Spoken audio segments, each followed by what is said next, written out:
大石実の英語英会話3 Lesson 11 Herpes simplex encephalitis Skit 1 Good morning, Dr. Oishi.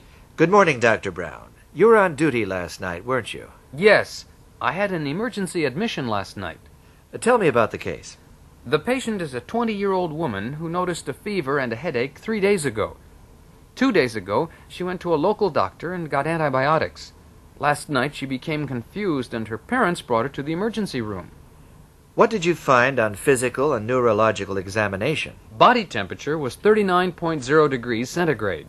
She was confused and disoriented as to time, place, and person. She had a stiff neck, and the Koenig sign was positive. The rest of the physical and neurological examination was normal. Did you perform a lumbar puncture on her? Yes. The opening pressure was 250 millimeters CSF.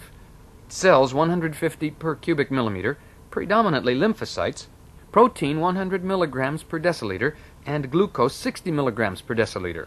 What was blood glucose at the time of the lumbar puncture? I didn't measure the blood glucose. Well, you see, if the blood glucose is 100, a CSF glucose of 60 is normal. But if the blood glucose is 200, a CSF glucose of 60 is abnormal. I didn't know that. Starting next time, I'll measure the blood glucose, too. Did you gram stain the CSF? Yes, but no microorganisms were seen. What do you think she has? I think she has meningitis. What kind of meningitis? Viral meningitis is the most likely diagnosis, but we should also consider tuberculous meningitis and fungal meningitis. What tests do you plan? I requested blood and urine tests, chest x-rays, a tuberculin test, a CT scan of the head, and an EEG. What treatment did you start? I started a drip infusion of glycerol and 3 liters of oxygen. Is she on antibiotics? No, I discontinued it because the CSF findings were different from those of bacterial meningitis. CSF findings were different between untreated bacterial meningitis and partially treated bacterial meningitis. The CSF findings of this patient are compatible with partially treated bacterial meningitis. Should I start antibiotics? Yes, we had better use antibiotics until bacterial meningitis is ruled out. What is your impression? My impression is herpes simplex encephalitis. In order to confirm the diagnosis, we need to measure the viral antibody titers in the serum and the CSF. I heard that a brain biopsy is used for the diagnosis of herpes simplex encephalitis in the USA. That's true, but instead of a brain biopsy, an ELISA is used for the diagnosis of herpes simplex encephalitis in Japan. What does ELISA stand for? ELISA stands for enzyme-linked immunosorbent assay. What is the major difference between the ELISA and conventional methods, such as hemagglutination inhibition, complement fixation, and the neutralization test? The conventional methods take about 3 weeks to make a diagnosis, but the ELISA only takes about 2 weeks.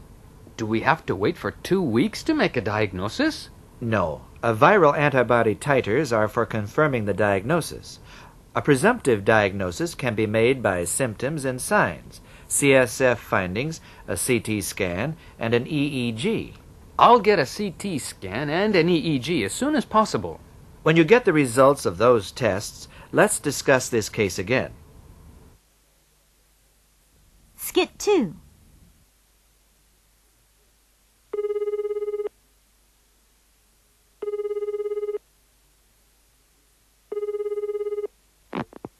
Hello, is this the CT room? Yes? Is John there? Speaking. Hi, John. This is Dr. Brown speaking. Hi, Dr. Brown. Will you do me a favor?